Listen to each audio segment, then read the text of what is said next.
how to get my old account back.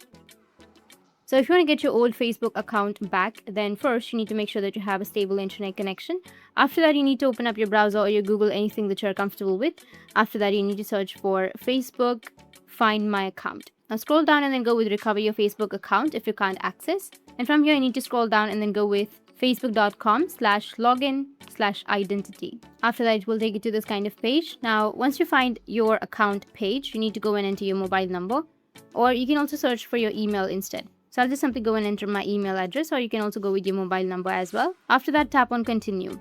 And if you found your Facebook account, you need to enter your password. But if you don't remember your password, you can go with try another way and get code to your email address, which is if you have some email addresses, or if you have your phone number verified, then you will have an option of get code through your email or your phone number. You can go and select that, and then you'll receive a code, and after entering that code, you'll be able to log into your account. Or you can also go with enter password, go with continue and then enter your password. After that, go with login and you'll be logged into your account. In this way, you'll be able to get your old Facebook account back. If you found this video helpful, hit the subscribe button, and thanks for watching.